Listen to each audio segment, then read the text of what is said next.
Nous sommes avec Gérald Darmanin. Monsieur le ministre, bonsoir. Bonsoir. C'est votre interview de rentrée 2026. Merci beaucoup. Le poids de l'international, mais aussi les sujets intérieurs. On va y venir. D'abord, ces images qui en témoignent. Les États-Unis d'Amérique rapprochent de l'Iran toute l'étendue de leur puissance, en particulier ce porte-avions Lincoln. On voit que la politique étrangère, le tourbillon Trump s'invite dans la politique française. Chacun prend position. Est-ce que vous espérez que les États-Unis interviennent en Iran ? La géopolitique, c'est de la politique. Et en effet, ça a des conséquences absolument immenses sur la vie des Français, leur pouvoir d'achat, l'augmentation des prix, l'énergie. On l'a vu pendant la crise de la guerre entre la Russie et l'Ukraine, l'augmentation des coûts de l'énergie, et évidemment notre sécurité collective. Je pense que le président Trump est à la fois imprévisible, donc tout peut arriver, mais il n'est pas irrationnel. Je pense qu'il fait partie de ce qu'ont voulu les Américains. Il a été largement élu, de reprendre le contrôle, comme les Britanniques voulaient reprendre le contrôle pour le Brexit, comme d'autres pays peut-être votent pour des gens qui veulent reprendre le contrôle de leur destin, parce que la mondialisation s'est fait contre les peuples, et on le paye désormais aujourd'hui. Est-ce que je veux que les États-Unis interviennent en Iran ? Je pense que ce n'est pas une bonne chose que le nationalisme mène toujours à la guerre, et le nationalisme nucléaire mène à la guerre totale. C'est inquiétant, et en même temps, je serais le premier à être heureux que la dictature iranienne s'en aille très rapidement. Depuis des décennies, vous, les politiques, on vous classe en atlantistes, plus ou moins pro-américains, et que ce soit les présidents de la République en particulier, Sarkozy plutôt atlantiste, Chirac plutôt anti-atlantiste, etc., etc. Est-ce qu'ils doivent respecter le droit ou, au fond, gendarmes du monde, c'est bien ? Non, ils doivent respecter le droit, mais le droit, c'est aussi un rapport de force. C'est-à-dire que ça ne sert à rien de clamer la grandeur du droit international si on n'a pas la force intérieure dans un pays pour l'imposer. Et le général de Gaulle disait le machin qu'on appelle l'ONU, c'est-à-dire que lorsqu'il n'y a pas des pays qui portent le droit international, et la France, moi je suis très fier qu'elle porte le droit international, mais qu'elle puisse l'imposer à des puissances, à des empires, ça ne sert à rien. Donc il faut d'abord, pour être quelqu'un qui a une vocation universaliste, c'est le cas de la France depuis très longtemps, d'avoir être fort à l'intérieur. La France est une puissance et doit avoir les moyens de sa puissance. Malheureusement, aujourd'hui, économiquement, on n'a pas toujours les moyens de notre puissance. La réponse de l'Europe. On oublie souvent, alors aujourd'hui vous apparaissez comme un centre droit, on peut dire ça ? Oui, je suis gaulliste. Droite sociale, vous avez été très proche de Philippe Séguin, l'homme qui disait « je suis souverainiste ». Vous êtes souverainiste ? Au sens où je dois maîtriser, moi, mon pays, mon destin, oui, je suis souverainiste. Je ne suis pas souverainiste en fermant les frontières, en mettant fin à l'euro, à l'Europe, et en étant copain avec les dictateurs. Mais je suis souverainiste au sens où je pense que l'Europe n'a pas été construite pour être une puissance. L'Europe, elle a été construite pour être un marché à l'intérieur et pour que plus jamais Auschwitz ne soit de nouveau possible sur le sol européen. Ça n'a pas été conçu comme une armée européenne. On n'a pas mutualisé notre siège au Conseil de sécurité de l'ONU et on n'y a pas donné l'arme atomique. Donc la France est une puissance en revanche. Est-ce que ça veut dire que les derniers événements appuient ça ? C'est-à-dire à vouloir jouer au-dessus de ce qu'elle est, Mme von der Leyen, elle a raté son coup sur les tarifs, dans la question du Groenland. On voit bien que c'est la France qui a impressionné. C'est pas le Luxembourg ou je ne sais quel petit pays ou magma de nation. Alors je pense que le président de la République a fait le job. Il a été dans la grande lignée des présidents de la République, comme le général de Gaulle, comme Jacques Chirac, comme François Mitterrand. Il a su imposer, me semble-t-il, le fait que la France, au nom de l'Europe, dise non, même avec des petits moyens. Et aujourd'hui, peut-être de façon éphémère, il faut faire attention, M. Trump a reculé. Il ne fera pas d'intervention militaire au Groenland. Donc il faut pas non plus que la France et donc l'Europe se sous-estiment. Nous avons une petite tendance à nous sous-estimer. On est 450 millions d'habitants, les Américains sont moins nombreux. Nous sommes le premier marché d'exportation des Américains. Nous pouvons nous aussi mettre des droits de douane.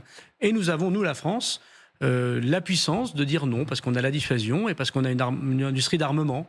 Simplement, il faut qu'on mette un peu plus de travail et un peu plus de croissance dans notre économie. Vous avez une formule pour montrer que l'économie vient d'abord, vous dites, De Gaulle s'est d'abord assuré du franc fort et ensuite il a reconnu la Chine. C'est-à-dire la grande politique, c'est très bien, mais d'abord il faut être fort chez soi. Le général de Gaulle, il rétablit la grandeur de la France dans le monde, mais d'abord il rétablit le franc. Donc il fait d'abord les réformes économiques avec Pinet et d'autres, et puis aussi il a un fait majoritaire. Il a une Assemblée nationale, il a des institutions solides. Nous n'avons pour l'instant pas tout à fait les deux. Nous n'avons pas une majorité à l'Assemblée nationale. Il faudra que 2027 redonne une majorité au président de la République qui sera élu pour faire des choix clairs. Et puis, évidemment, il faut remettre la machine économique en route. Les Américains, depuis 25 ans, c'est 2 fois plus de croissance que nous. C'est 2 fois plus de croissance que nous. Ils sont un modèle en ce sens-là ? Oui. Nous devons arrêter d'avoir la politique budgétaire de notre démographie. C'est-à-dire que nous avons une politique budgétaire qui met beaucoup d'argent dans le modèle social, dans les retraites, dans la sécurité sociale. Là, il y a un débat sur la fin de vie, c'est un débat très important, mais ce sont des débats c'est pas d'une nation qui a très envie d'aller vers de l'avant. Aux États-Unis, les choix budgétaires ont été faits autrement. Quand on vous écoute, pardon, vous devez souffrir d'être le ministre de ce gouvernement qui a ce budget-là de compromis avec ses concessions aux socialistes. Moi, c'est pas le budget rêvé, en effet. Je pense qu'il faut baisser l'impôt sur les entreprises, comme je l'ai fait quand j'étais ministre du budget du président Macron. On a baissé les impôts, on a baissé le déficit, on a baissé la dette. J'ai été ministre des Comptes publics qui a sorti la France des 3% qu'avaient laissé les socialistes en responsabilité. En même temps, il fallait bien que la loi de programmation militaire soit votée, il fallait bien payer le salaire des fonctionnaires. Et puis, on ne va pas créer une instabilité politique. Ce serait complètement irresponsable au moment où on voit bien que la France, justement, a une voix dans le monde. En 2027, il faudra en tout cas que les choses soient claires. Et c'est pour ça que l'élection présidentielle 2027 est sans doute la plus importante de notre histoire. On va revenir à l'intérieur, mais un mot encore sur les États-Unis, ce que Trump représente. Quand on voit les événements de Minneapolis et la grande émotion qu'il représente, Trump a défendu dimanche les actions des agents fédéraux qui ont tué par balle l'infirmier de Minneapolis dans les circonstances qu'on va rappeler aussi en images.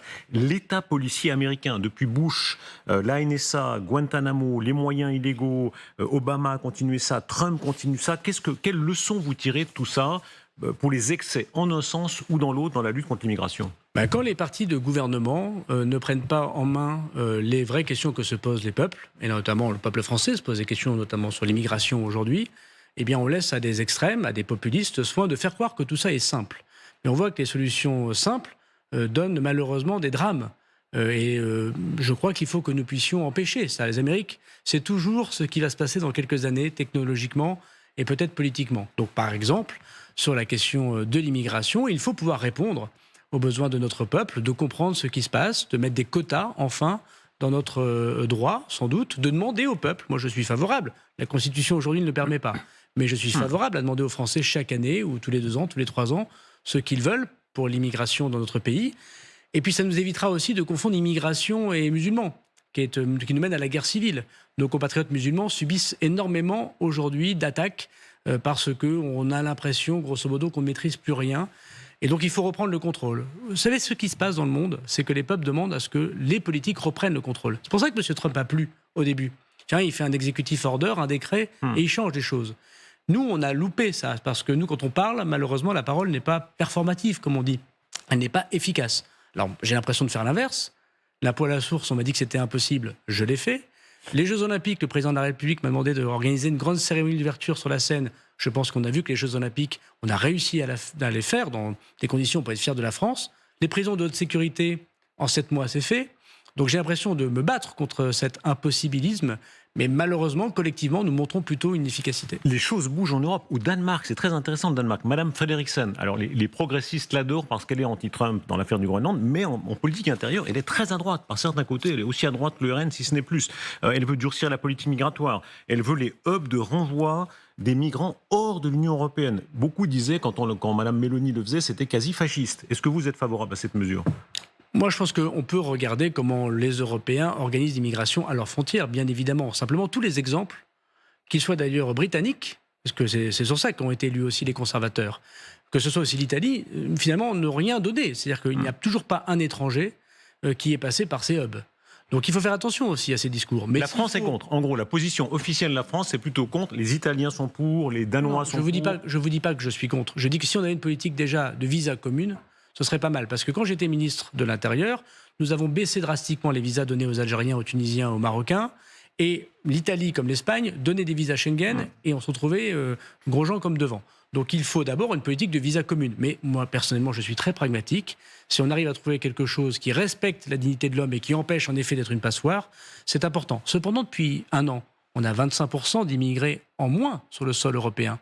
Pour 2 raisons. D'abord parce qu'on a bien travaillé. On a bien travaillé quand on présidait l'Union européenne. On a fait un pacte migratoire qui commence à être efficace. Et surtout, la Syrie s'est stabilisée politiquement. On pense ce qu'on veut du dirigeant syrien.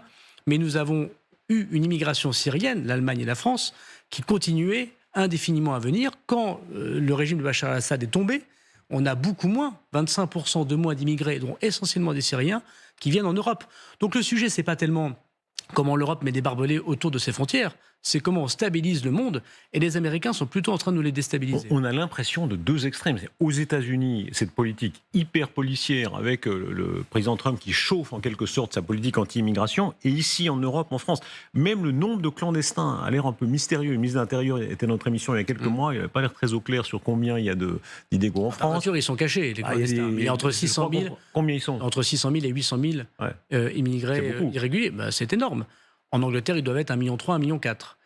Bien sûr que c'est énorme. Qu'est-ce qu'on fait? Parce qu'il y a une émission sur les mers il y a quelques jours, avec beaucoup de franchises, une candidate disait alors soyons francs, dans les restaurants, il y a beaucoup de clandestins, ils resteront. Est-ce que c'est vrai? Non, ils ne resteront pas forcément, mais ça veut dire... Qui les renvoiera? Ça veut dire que d'abord, il faut qu'on augmente les salaires. Parce qu'il faut arrêter aussi l'hypocrisie qui consiste à vouloir beaucoup moins d'immigration. Ça m'arrive dans les campagnes électorales et dans les meetings. Et en même temps, de vouloir absolument qu'on donne des visas pour travailler dans l'agriculture, dans le BTP ou dans la restauration. Pourquoi on a un taux de chômage important? 7-8%, c'est encore très important. Il est encore supérieur pour les personnes qui sont étrangères. Vous le savez, 5 points de plus pour les étrangers. Et en même temps, on cherche à faire venir de la main-d'œuvre. Donc, si on veut un débat qui consiste à dire, par exemple, imaginons une suspension de l'immigration pendant 2-3 ans, on pourrait imaginer cela. Monsieur Barnier avait parlé de moratoire, pourquoi pas? La contrepartie, c'est qu'il y a une augmentation des salaires pour que les métiers qu'aujourd'hui, ce que Marx appelait l'armée de réserve, que les étrangers font à très peu de frais, ce soit les étrangers en situation régulière ou les Français qui le font. Vous y seriez favorable à ça? Oui. Un moratoire? À une suspension, oui. Suspension pendant 2-3 ans. On peut trouver quelques exceptions, notamment pour les médecins, pour des chercheurs, pour quelques étudiants. Et puis ensuite, comme je vous l'ai dit, je pense qu'il faudrait demander aux Français directement la politique des quotas pour dire combien vous voulez. C'est ce que font les Canadiens, par exemple. Précisez bien votre temps, qu'on comprenne bien. Pardon, je suis peut-être un peu lent. Donc ça veut dire que pendant 3 ans, on arrête le cours de l'immigration régulière. Régulière. Donc le regroupement familial, l'immigration de travail, par exemple. C'est une grande mesure. Oui, bien sûr. Mais comme je vous l'ai dit, M. Barnier, qui n'est pas un anti-européen primaire, et quelqu'un qui respecte les droits de l'homme, l'avait déjà proposé. À l'issue de ça, référendum sur l'immigration. Je pense que d'abord, on se dit quoi? Le deal qu'on peut avoir avec la population française, c'est qu'on arrête cette immigration, mais on intègre tous ceux qui sont là. Aujourd'hui, les immigrés, c'est les plus mal logés. C'est ceux qui sont le plus au chômage. Et c'est ceux qui ont le plus de difficultés par nature. Avec une politique de régularisation? Non, je n'y suis pas favorable, sauf pour ceux qui, sans casier judiciaire, travaillent et évidemment peuvent rentrer dans la communauté nationale parce qu'ils sont pourchassés dans leur pays. Ça veut dire, pardon, que si vous étiez président en 2027, vous mettriez ça en œuvre? Il faudrait que j'ai une majorité parlementaire pour le faire, puisqu'il faudrait modifier la Constitution. Mais je proposerai une suspension à epsilon près de l'immigration, puis ensuite une politique des quotas. Gérald Darmanin, les sondages sont intéressants, sondages très intéressants des Échos, où on comprend que les choses bougent beaucoup, et plutôt en votre faveur. Édouard Philippe, 32%, plus 2. Gabriel Attal, 31, plus 4. Vous, à 30%. En réalité, vous êtes à peu près dans le même espace, peut-être l'un plus à droite que gauche, etc. Comme disent les sondeurs, si des élections avaient lieu ce dimanche, qui gagnerait? Ça, je ne le sais pas. Les Français le diraient. Je pense qu'aujourd'hui, le Rassemblement national gagnerait l'élection présidentielle. Ah, vous pensez ça? Ah oui, je pense. Ce dimanche, si on votait, ce serait Mme Le Pen ou M. Bardella? Je pense que nous ne serions même pas au second tour de l'élection présidentielle parce qu'on est très nombreux. Donc si vous me posez la question de savoir si moi-même j'étais candidat, si j'étais narcissique, je vous dirais oui. Les sondages ne sont pas mauvais. Sans être même candidat, je suis présidentiable. Mais comme je suis patriote et que je suis quelqu'un de responsable, je dis d'abord l'unité. D'abord, il faut qu'on ait un candidat. Vous y pensez nécessairement? Mais j'y songe. Mais le sujet n'est pas de savoir ce que j'ai envie. Le sujet, c'est comment fait-on pour avoir un projet, pour pouvoir avoir un seul candidat, pour avoir une dynamique, après que nous ayons gouverné pendant 10 ans. Qui vous départagera? Alors, je l'ai déjà dit que j'étais favorable à une élection primaire. La gauche, d'ailleurs, s'organise pour le faire. Ce n'est pas la meilleure des solutions, mais pour l'instant, c'est la seule. Et je vois que de moins en moins de personnes, parce que le narcissisme l'emporte, de moins en moins de personnes n'aient envie de jouer de collectif. Je le regrette. Qui est narcissique? Oui, on fait la liste ensemble, si vous voulez. Je peux pas. Le narcissique l'emporte, oui. Alors, Non, mais je promeux l'unité. Je ne vais pas commencer à donner des bons points, mais on voit bien que le plus intelligent, ce serait quand même que nous organiser pour trouver collectivement, on a gouverné ensemble, des moyens de sélectionner notre... Il y a une urgence. Est-ce qu'il y aurait une urgence de faire, parce qu'on dit des primaires, théoriquement, mais des primaires quand? À la Saint-Glinglin, maintenant, enfin, je veux dire, à un horizon proche? Plus on tarde, moins c'est facile à organiser. Bon, les socialistes, la gauche commencent à l'organiser maintenant. On voit bien que ce n'est pas définitif, il reste 15 mois. Enfin, il ne faut pas non plus trop tarder. Je pense qu'il y a des grandes voix, comme celle du président de la République actuelle, comme celle du président du Sénat, Gérard Larcher, qui devrait, me semble-t-il, intervenir pour le dire. Peut-être qu'il faut attendre les élections municipales. Qui serait à ces primaires? Parce que quand on voit, alors là c'est facile, les trois, Édouard Philippe, Gabriel Attal, vous-même, les trois, vous seriez dans une primaire face à face? Mais écoutez, c'est pas le sujet. Pourquoi faire? Si, attendez, Non, vous parlez de primaire, il faut pour être quel concret. projet? C'est pas de la théorie, c'est pas sur nuage. Mais pour quel projet? C'est ça qui est intéressant. Est-ce qu'on est d'accord sur toutes les options? On connaît certaines de vos idées, vous venez d'en énoncer certaines. Bien. Bon, si j'ai des idées différentes de celles des autres, cela vaut le coup de se présenter pour dire aux Français, choisissez. Si j'ai des idées qui sont par exemple identiques à quelqu'un d'autre, ce serait vraiment très égocentré. Donc je ne le ferai pas. Mais pour répondre à votre question, je pense qu'il est très urgent que nous disions à nos électeurs et aux Français, nous serons avec une candidature unique. Parce que nous sommes des gens responsables. Malheureusement, je ne vois pas beaucoup de responsabilité au train où nous allons. Nous ne serons même pas au second tour de l'élection présidentielle. Et ce sera M. Mélenchon contre Mme Le Pen ou M. Bardella. C'est-à-dire que nous serons exterminés du champ politique. Ce sera un dilemme terrible. Vous-même, pour qui vous voteriez quand il faudrait choisir entre ces Moi, deux? je suis un acteur, je ne suis pas un commentateur, donc je vais tout faire pour que ça n'arrive pas. Si ça devait arriver? Non, mais je ne suis pas dans si. Hein. Si ma tante en avait, comme disent les gens du Nord-Pas-de-Calais, gens de Tourcoing, voilà. Donc, je suis pas un commentateur ou un analyste. En revanche, mon travail d'acteur, d'abord, c'est pas de rajouter un candidat de plus juste parce que je me sens capable. Je me sens capable, mais je ne suis pas narcissique. En revanche, c'est de dire dès maintenant, attention, il y a un grave problème, le train va dérailler. Vous dites, je me sens capable d'être président de la République. Vous avez une certaine, vous avez une marque de fabrique. D'abord, vous êtes resté au gouvernement très longtemps. Vous l'êtes toujours. Certains ont fait le choix contraire. Vous avez une expérience très ancienne depuis quoi? Depuis 9 ans? Depuis 9 ans. 9 ans. Donc, est-ce que c'est un atout? C'est pas à moi d'en juger, mais j'ai eu la chance, grâce au président de la République, de diriger Bercy, les comptes de notre pays. J'y ai fait l'impôt à la source, j'y ai baissé les impôts. On a rétabli, me semble-t-il, la France avant le Covid, ce qui a permis de payer le Covid.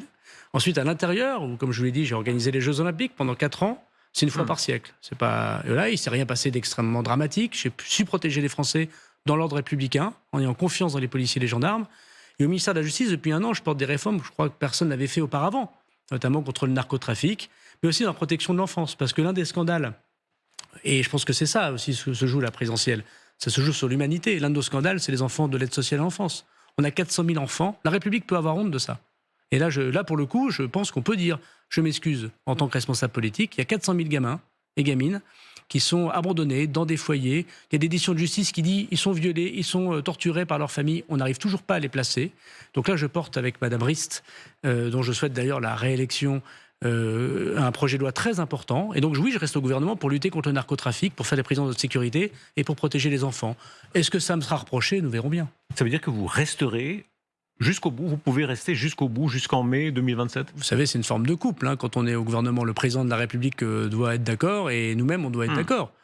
Jusqu'à présent, je travaille en loyauté. J'ai une ligne droite. Je suis autonome, loyal et travailleur pour le président de la République. Je peux aussi avoir mes différences avec lui. On n'a pas la même façon d'imaginer les choses parfois, c'est normal. On n'est pas du même territoire, de la même histoire, et je le respecte profondément. On est frappé du contraste avec Édouard Philippe qui lui disait qu'il faudrait qu'il démissionne. Non, mais de façon anticipée. Moi, personnellement, je ne rentre pas là-dedans. Mon choix, ça a été de servir mon pays, d'être utile. Je pense que les Français nous croient coûteux en tant qu'homme politique et inutiles. Et quand on a un bon maire, comme c'est le cas, je pense, quand j'étais à Tourcoing, ou quand on est ministre et qu'on fait des choses, on est peut-être coûteux. Malheureusement, je pense que ce n'est pas le cas, mais surtout utile. On partait de Trump tout à l'heure. Emmanuel Macron se pose aujourd'hui comme l'anti-Trump. On l'a vu à Davos, vous avez eu cette formule tout à l'heure disant qu'il a plutôt bien joué. Est-ce qu'il peut redevenir populaire? Au fond, Trump, à tort ou à raison, est tellement détesté par une partie de l'opinion. Est-ce qu'en jouant l'anti-Trump, il peut retrouver la popularité? Et moi, je le souhaite. C'est assez injuste ce qui arrive au président de la République. Voilà un homme, je l'ai vu de près, qui a été le capitaine dans la tempête. C'est le cas du Covid, c'est le cas de l'Ukraine, ça a été le cas pendant les Gilets jaunes. C'est le cas maintenant avec l'élection du président des États-Unis d'Amérique. Bien sûr, il a fait des erreurs. Peut-être que notre erreur est parfois de ne pas le dire. On s'excuse, qu'on a fait des erreurs. Voilà, peut-être qu'on ne voit pas assez ce moment plus humain de la part de ceux qui sont en responsabilité avec le président, mais je le souhaite, pour le bien de mon pays, que le président de la République, jusqu'au bout, restera un grand président. Gabriel Attal, dans cette même émission, disait il y a quelques jours, l'esprit de la 5e République va rester, c'est un lapsus, mais il y a quelque chose qui est changé définitivement. Ce sera toujours des coalitions. C'est fini, le président avec sa majorité, sa bonne grosse majorité, c'est terminé. Est-ce que vous le pensez? Non, pas du tout. Moi, je crois en la République gaullienne. Il faut être clair, on a un suffrage universel direct, où des dizaines de millions de Français viennent voter. Et je pense qu'il n'y a que nous qui faisons ça en Europe. Il n'y a que nous qui élisons notre président de la République avec un tel pouvoir au suffrage universel direct. Et je pense que ça donne... C'est ce qui fait que la France est quand même le plus grand pays d'Europe. qui a l'armée, qui a un Conseil de sécurité de l'ONU, qui a l'arme nucléaire. Donc il ne faut pas galvaniser. Moi, je n'ai pas de nostalgie de l'impuissance de la 4ème République. Je suis frappé en vous entendant depuis le début. Vous semblez croire à un retour national. Alors, on a pu appeler ça souverainisme, séguinisme. Les mannes de Philippe Séguin, les années ont passé, mais dans le fameux débat Séguin-Mitterrand, c'est lui qui avait raison? Ah bien sûr, c'est Philippe Séguin qui avait raison. Et tout le respect pour le président Mitterrand, qui d'ailleurs était malade lors de ce débat. Mais bien sûr que c'est Philippe Séguin qui avait raison. Et Séguin, ce n'était pas le souverainisme qui règle tout. C'était pas le souverainisme et en même temps la retraite à 60 ans. Parce que ça, c'est des démagogues qui vous disent ça. C'est le souverainisme. Nous sommes maîtres de notre destin, pas anti-européens, mais nous sommes maîtres de notre destin. Et en même temps, c'est du travail, c'est de l'effort, c'est de la politique pour les entreprises. Est-ce qu'il y a une part de vérité, pas dans Trump, on a bien compris que vous êtes très critique sur Trump, mais dans cette idée que la nation reste l'élément primordial? Évidemment, c'est le seul bien des pauvres. Comme disait Jaurès, c'est le seul bien des pauvres. La nation, ce qui fait qu'on accepte de payer des impôts, de travailler pour les autres, d'aller dans la même école que les autres, peut-être même demain d'aller à la guerre, de payer les retraites des autres, c'est parce qu'on est une famille, ça s'appelle la nation. Si on considère que tout ça est un grand tout mondialisé, européanisé, on n'y arrive pas. Et au fond, on est très proche des Italiens, des Allemands, des Espagnols, mais nous sommes des nations différentes. Donc nous devons discuter, collaborer, travailler entre alliés, mais on ne doit pas se confondre. Quand Mme Meloni dit ça, est-ce qu'elle est pour vous un modèle? Vous avez eu des rapports mouvementés avec les Italiens, hein. Vous avez été critique avec Mme Meloni, vous avez été détesté par la presse italienne, ça s'est bien arrangé. Maintenant, est-ce qu'elle a raison? Les Italiens, on est frères et sœurs. Vous savez, les Italiens, c'est des Français de bonne humeur, comme on dit. Non, mais ça veut dire que les Français sont de mauvaise humeur? Il leur arrive d'être plus gaulois, comme on pourrait le dire, mais c'est un très grand peuple. Je pense qu'on voit bien que c'est nos amis de sang, les Italiens. Je pense que c'est très différent. L'Italie a élu Mme Meloni dans une proportionnelle où elle n'était pas majoritaire absolument. Elle a fait une alliance avec la droite et avec le patronat du nord de l'Italie. C'est pas tout à fait la même politique. Voilà, elle est populaire et il faut respecter cela. Je pense que c'est Mme Le Pen ou M. Bardella ne sont pas du tout des Meloni parce qu'ils sont communistes économiquement, eux. Mme Meloni, elle est libérale. Ça vous occupe visiblement beaucoup. Depuis le début de l'émission, vous semblez dire qu'il y a une grande erreur. On veut être une puissance face à Trump, on ne l'est pas parce qu'on est faible économiquement.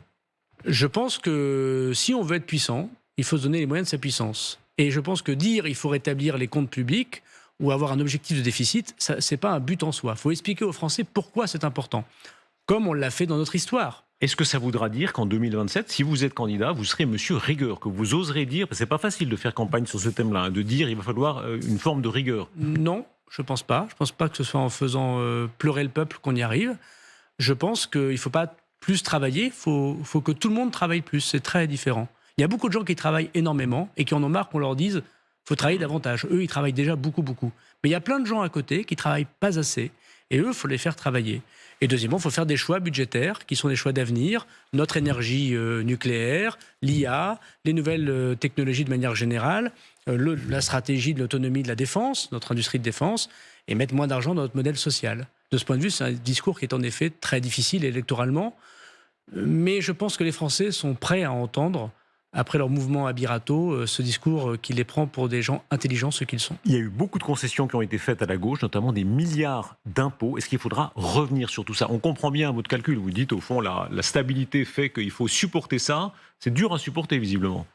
Non, moi, je pense que le sujet principal, c'est pourquoi l'État ne se réforme pas d'abord en premier. Je pense que les Français sont loin, capables... Pour l'instant, ils dépensent encore plus. Vous êtes un peu dur parce qu'on porte aussi des projets. J'ai parlé de l'impôt à la source. On a eu 10 000 agents publics supprimés à la suite de l'impôt à la source. On a mis un taux de recouvrement du monde et on voit que c'est quelque chose qui est plébiscité par les Français. Donc on peut faire des grandes réformes administratives dans notre pays. Simplement, je pense qu'avant de demander de l'argent aux entreprises, avant de demander de l'argent aux gens qui ont de l'argent, et il faudra sans doute le faire dans un effort national, avant de demander aux Français parfois de travailler davantage, je pense qu'il faut d'abord dire, nous, dans l'État, qu'est-ce qu'on réforme? Qu'est-ce qu'on ne fait plus? Qu'est-ce qu'on fait différemment? Qu'est-ce qu'on arrête? Et je pense que ça, nous ne sommes pas encore assez crédibles en perspective d'élection présidentielle pour convaincre les autres de faire les efforts. Aide-toi et le ciel t'aidera. Donc, le but d'une nation, c'est pas d'avoir un déficit à zéro. Ça fait rêver absolument personne. Le but d'une nation, c'est de dire voilà où on va aller, parce que nous allons gagner la guerre économique, stratégique, numérique. Vous savez, Nicolas Guilloux, c'est un point très important, il est juge à la Cour pénale internationale, il est français. Il est retourné à l'âge de pierre, parce que son téléphone ne marche plus, il n'a plus de banque, il n'a plus d'assurance, il ne peut plus réserver un train, parce qu'il est juge et que les États-Unis d'Amérique, M. Trump a pris un executive order pour dire il a pris une décision qui ne me va pas. Les Américains peuvent tout couper. Exactement. Si demain, les États-Unis d'Amérique disent, comme ils l'ont fait avec Thierry Breton, la France, ça ne me plaît pas ce qu'ils font, j'arrête Microsoft, j'arrête Apple, nous retournons nous aussi à l'âge de pierre. Donc si on veut avoir le Google français, il faut travailler. Comme hier, on a fait le Airbus français. Est-ce qu'on peut avoir davantage de niaque face aux Américains ? Et il y a dans la droite française, il y a eu évidemment De Gaulle, mais il y a eu ensuite Chirac, il y a eu Villepin, il y a eu des moments comme ça. Dans quelques instants, Thierry Breton va nous rejoindre. Certains disaient qu'il faudrait qu'il y ait une réaction plus vive des instances européennes, des Français. Vous seriez favorable ?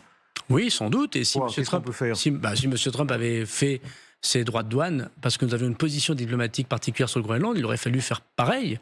D'ailleurs, c'est ce qu'avait dit le président de la République, mais c'est un petit peu lent parce qu'il faut faire un mécanisme européen. Mais vous savez, De Gaulle disait mon seul rival international, c'est Tintin, un petit qui n'a pas peur des gros. La France ne sera jamais les États-Unis d'Amérique ou la Russie, mais elle peut être Tintin, c'est-à-dire une voix originale, et nous aider avec l'Inde, nous aider avec le Japon, nous aider avec l'Afrique du Sud, nous aider avec le Moyen-Orient, nous aider avec le Brésil, pour faire entendre aux empires que non, ils ne vont pas se partager le monde. Et dans ce sens-là, nous sommes des alliés des Américains, mais on n'est pas leurs soumis. Gérald Darmanin, un mot personnel. En vous entendant, en voyant, en vous observant, les politiques aussi commandent beaucoup. Il dit là, Darmanin, il faut s'en méfier parce qu'il a l'air comme ça. D'abord, il est toujours resté. Tous disent il aime être ministre. Et il n'a jamais voulu quitter. J'aime servir mon pays. Oui, vous aimez être ministre. Voilà. Et quand on voit les sondages, effectivement, vous n'êtes plus si loin d'Édouard Philippe. Vous êtes à peu près à égalité avec Gabriel Attal. On a l'impression que vous y croyez. Mais sinon, moi j'ai 2 gamins, j'ai une famille. Si j'y croyais pas, on bosse quand même beaucoup. Quand on est ministre, c'est pas non plus une vie très facile, au sens où on a beaucoup de critiques, on prend des risques, on peut recevoir des menaces. À la présidence, je veux dire. Non, mais si je croyais pas à mon pays, et donc évidemment à le servir là où il le faudrait, je ferais autre chose. Je serais un imposteur. Voilà. Donc à Tourcoing, je me représente pas au municipal. J'y suis effectivement, je suis devenu un prénom à Tourcoing. Les gens m'appellent Gérald, mais j'ai plus vocation, me semble-t-il, à dire aux Tourquenois que je veux diriger leur commune. Je pense que la maire en place est formidable.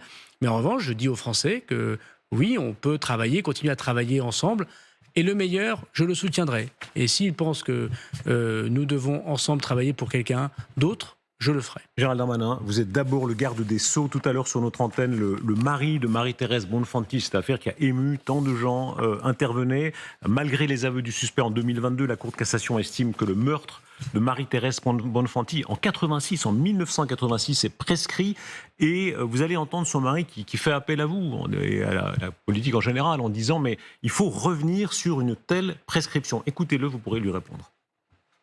Je dis que la justice rend la loi, on en est conscient, et ma foi, on accepte l'inacceptable. Mais je pense qu'elle devrait, à l'avenir, être un peu plus humaine et peut-être faire un petit peu plus cas des familles qui sont victimes. Et malgré tout, un assassin reste un assassin. Et on n'a pas le droit de... On n'a pas le droit de déroger à cette règle. Qui a le droit d'enlever la vie à une autre personne ? Qui a le droit ? Personne. Monsieur le ministre, est-ce qu'on peut revenir sur la loi ? C'est difficile la prescription, parce que c'est aussi une preuve de civilisation. Il faut un moment d'oubli.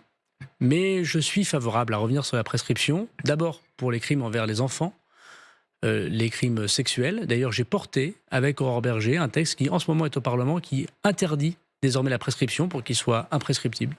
Et personnellement, je le dis parce que ce n'est pas validé par le Conseil des ministres ou le Président de la République, je le dis en liberté, je ne peux pas ne pas être touché. Et je vois beaucoup de victimes, et d'enfants, de maris, de femmes de victimes, pour les crimes de sang, c'est-à-dire les meurtres.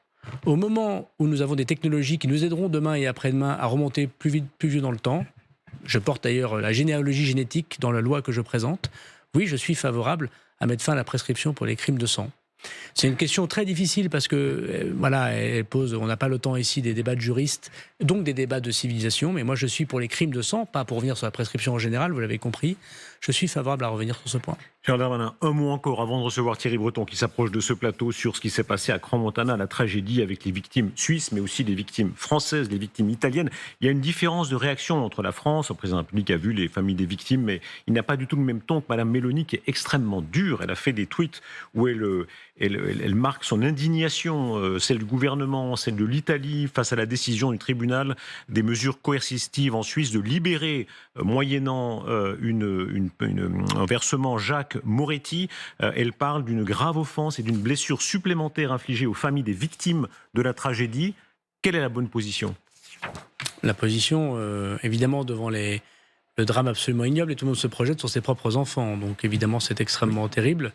Mais je pense que la bonne position, c'est de respecter le cours de la justice. Elle est indépendante en Suisse, comme en France, comme en Italie.